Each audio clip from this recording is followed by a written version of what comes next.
कि दुनिया में तकलीफें ही हो, मुसीबतें ही हो, अगर हम अपना रिश्ता अपने अल्लाह से जोड़ लेते हैं, अल्लाह से करीब कर लेते हैं, तो पता है क्या होगा? तुम्हें कहीं जाने की जरूरत नहीं पड़ेगी। तुम जो कहोगी तुम्हारे कहने पर वैसा ही हो जाएगा। तुम जिसके सर पे हाथ रख दोगी उसकी तकदीर बदल जाएगी। शर्त यह है कोई पाक दामन तो बन के देखे, कोई मुत्तकी तो बन के देखे, कोई अल्लाह से डरने वाला तो बन के देखे। आइए, जब कोई औरत वाकई अल्लाह से रिश्ते को मजबूत कर लेती है, जब वाकई कोई औरत मुत्तकी परहेजगार बन जाती है, जब वाकई कोई औरत इबादत गुजार बन जाती है, तो फिर अल्लाह उसकी कितनी सुनता है, उसकी शान क्या हो जाती है। आपने खातून का नाम सुना होगा, हजरत राबिया बसरी का नाम आपने बार बार सुना होगा। जब भी औरतों का जिक्र आता है, नेक औरतों का, तो राबिया बसरी का जिक्र आता ही आता है। राबिया बसरी एक मर्तबा हज के लिए गई, अल्लाह अकबर, और जब हज करके लौट रही थी तो रास्ते में उनका ऊंट मर गया। उनका ऊंट मर गया तो सवारी खत्म हो गई। तो राबिया ने क्या किया? देखो नाज़े बंदगी कैसा है, अंदाज कैसा है, खुदा पे नाज करने का अंदाज कैसा है। इसलिए कि मोहब्बत जो थी, प्यार जो था, उल्फत जो थी, तो राबिया आसमान की तरफ निगाह उठा के कहती है, क्या कोई बादशाह भी अपने कमजोर गुलाम के साथ ऐसा करता है कि रास्ते में उसका ऊंट मार देता है? हज को बुलाया और हज को आई, अब हज करके वापस जा रही थी तो तूने मेरा ऊंट मार दिया, मेरा ऊंट मर गया, अब बता मैं क्या करूं, कैसे घर जाऊं? क्या कोई बादशाह भी कमजोर गुलामों के साथ ऐसा करता है? अल्लाह अकबर। तारीख में आता है नास के साथ सिर्फ ये जुमले कहने थे, अभी जुमले मुकम्मल भी नहीं हुए थे कि उनका मुर्दा ऊंट उठ करके खड़ा हो जाता है। अंदाजा फरमाए ये कब होता है? जब अल्लाह से रिश्ता मजबूत होता है। आज तो औरतों का हाल ये है, सीरियलों में वक्त गुजर रहा है, फिल्मों में वक्त गुजर रहा है, अल्लाह अकबर, मोबाइल के अंदर वक्त गुजर रहा है, औरतें फेसबुक चला रही है, औरतें यूट्यूब पर वक्त बर्बाद कर रही है। ऐ खातूने जन्नत की कनीजो, अपने अल्लाह से रिश्ता जोड़ो। हमारा रब बहुत ताकतवर है, हमारा रब बहुत कुव्वत वाला है, किसी और तरफ नजर करने की जरूरत नहीं है, बल्कि अपने अल्लाह से अपने रिश्ते को मजबूत करने की जरूरत है। वो कौन सी नेमत है जो अल्लाह की बारगाह में नहीं मिलती, जो अल्लाह के दर से नहीं मिलती? ऐ खातूने जन्नत रदी अल्लाह ताला अन्हा की कनीजो, दरअसल परेशानियां इसलिए है, तकालीफ इसलिए है, मुसीबतें इसलिए है कि हमारा रिश्ता अल्लाह से कमजोर हो गया है। मुझे बताएं, हम अल्लाह को याद कब करते हैं, हम खुदा को याद कब करते हैं? जब मुसीबत आती है याद करते हैं, तो भी सही तौर पे याद नहीं करते, पूरे यकीन से याद नहीं करते। आप खुद सोचो, इतने बड़े हजारों के मजमे में कितनी बहनें हैं जो 5 वक्त की नमाज पाबंदी से पढ़ती है?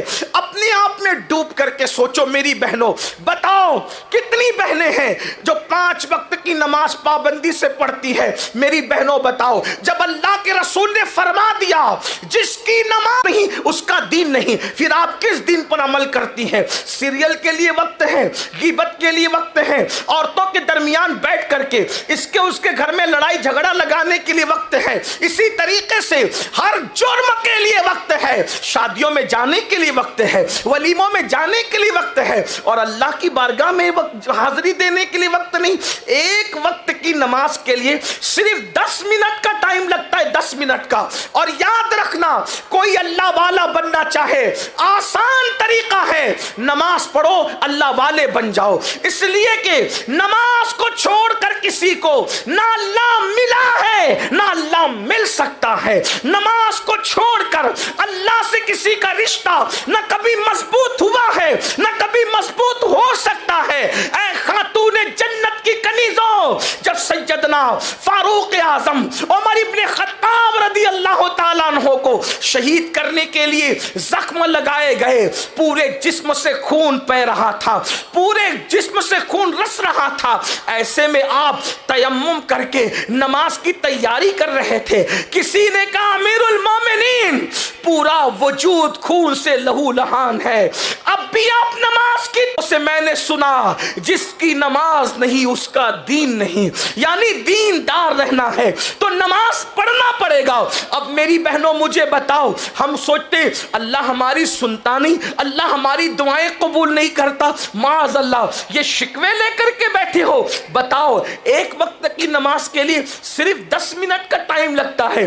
कहा जाता है कि राबिया बसरी पूरी पूरी रात इबादत करती थी, और जब आपसे कहा गया आप पूरी रात इबादत करती है, सोते क्यों नहीं है, तो जवाब दिया करती थी, क्या करूं, जिसका रब नहीं सोता, बंदे को सोते हुए शर्म नहीं आती, वो जाग रहा है मेरा आका और मैं कैसे सो जाऊं।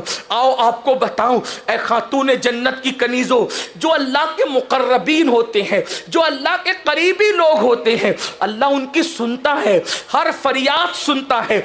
हमने सबके करीब होने की कोशिश की, रब के करीब होने की कोशिश नहीं की। जरा रब के करीब होकर तो देखें, फिर देखना वल्लाह तुम्हें तावीज़ात की जरूरत नहीं पड़ेगी। रब के करीब होकर देखिए, आपको वजीफों की भी जरूरत नहीं पड़ेगी। रब के करीब होकर के देखिए, कनीजें बिक रही थी। पहले इंसान खरीदे और बेचे जाते थे, गुलाम और कनीजों की शक्ल में इंसान खरीदे और बेचे जाते थे। अल्लाह अकबर। ऐ खातून जन्नत की कनीजों, हजरत अता ने देखा एक पागल कनीज बिक रही है, एक जिसको लोग पागल कह रहे थे वो पागल कनीज बिक रही है। अल्लाह अल्लाह, जब उसको बिकते हुए देखा तो हजरत अता वहां पर तशरीफ ले गए। बड़े मुहद्दिस थे, बड़े आलिम थे, वहां सूफी भी थे, वहां तशरीफ ले गए। तो लोगों ने कहा ये पागल कनीज कौन खरीदेगा, तो चंद दिरहम देकर पागल होने के बाद भी खरीद लिया। और जब उसको घर लाए, अल्लाह अकबर, तो वो पागल समझ करके उसको एक जगह पे रख दिया। और रखने के बाद जैसे ही रात हुई, रात ने अपनी सियाह जुल्फों को जो है वो उफक पर बिखेरना शुरू किया।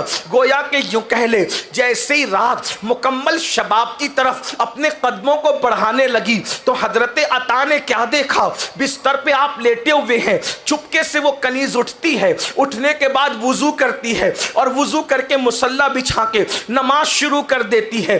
अल्लाह अकबर।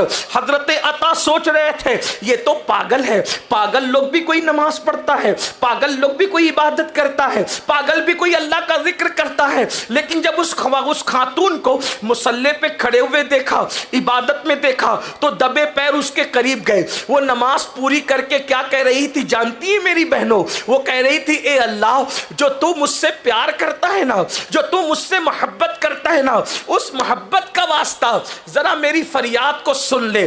तो हजरत अता चूंकि मुहद्दिस थे, फकीह थे, सूफी थे, रहा नहीं गया, आपने फौरन टोक दिया।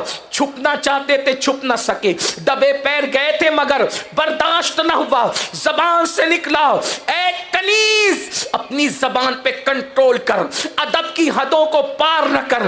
तू इतनी बड़ी हो गई कि तू कह रही है कि अल्लाह तू मुझसे जो प्यार और मोहब्बत करता है, उस मोहब्बत का वास्ता मेरी फरियाद को सुन ले।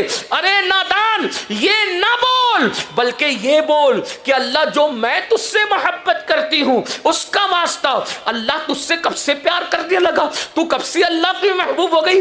पता है खुदा का महबूब कोई यूं ही नहीं बनता, मकामे महबूबियत किसी को यूं ही नहीं मिलता।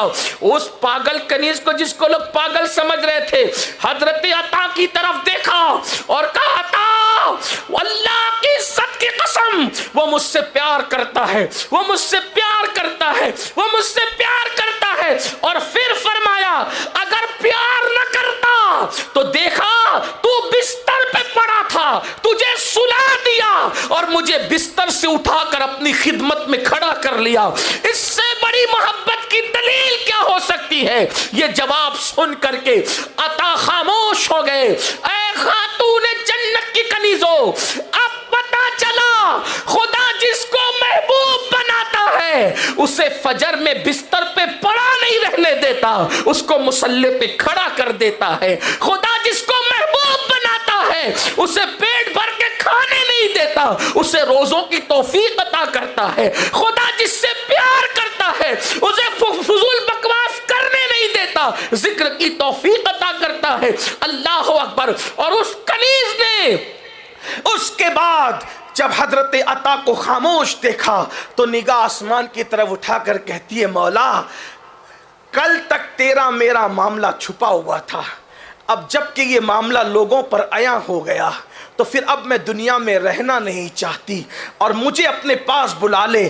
चीख मारती है और ज़मीन पे गिर जाती है। और जब आपके जिस्म को जो है वो टटोला जाता है तो जिस्म ठंडा होने की तरफ माइल होता है, यानी जान उनकी परवास कर चुकी होती है। अंदाज़ा करें, औरतें इतनी पहुंची हुई थी, औरतें अल्लाह तक इतना तकर्रुब हासिल कर चुकी थी। आजकल की औरतों को तो वुज़ू का तरीका भी नहीं पता, गुस्ल का तरीका भी नहीं पता, कुरान भी नहीं पढ़ना आता और फिर वो सीखना भी नहीं चाहती। और याद रखना, सबसे आसान अल्लाह का दीन है, इसलिए अल्लाह से रिश्ता मजबूत करो। और अल्लाह से रिश्ता मजबूत करने का सबसे आसान तरीका कुरान शरीफ की आयत है। चूंकि वो आयत सजदा है इसलिए मैं तिलावत नहीं कर रहा हूं, उसका मफ़हूम बयान कर रहा हूं। अल्लाह रब्बुल इज़्ज़त का कुरान कहता है, सजदा करो और अल्लाह के करीब हो जाओ, यानी अल्लाह के करीब होने का आसान जरिया सजदा है। लेकिन आज अल्लाह अकबर, मर्द तो 95% नमाज नहीं पढ़ते, 5% मर्द नमाज पढ़ते हैं,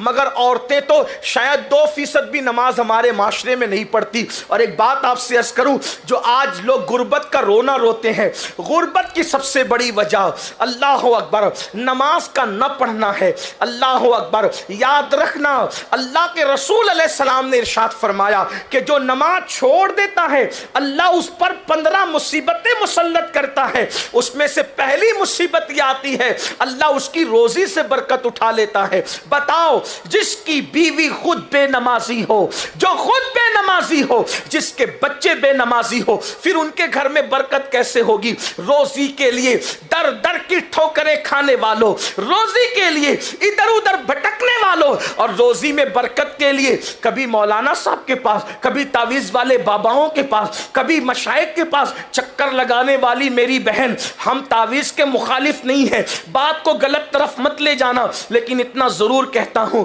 जो इधर उधर दरवाजे पे चक्कर लगाती हो ना घर की बरकत के लिए, कभी बंदिश के लिए, कभी इसके लिए, कभी उसके लिए, मेरी बहन तू यकीन के साथ 5 वक्त की नमाज पढ़ के देख, सजदा करके देख, तब तुझे पता चलेगा कि सजदे में क्या है। और सजदे में सर रखकर यकीन से जो मांगा जाता है वो किस शान से मिलता है, मिलता ही मिलता है। आज आपका सबसे बड़ा मसला क्या है? बेटियां जवान हो गई, रिश्ते नहीं आते। मैं कहता हूं सजदा करके मांगते क्यों नहीं?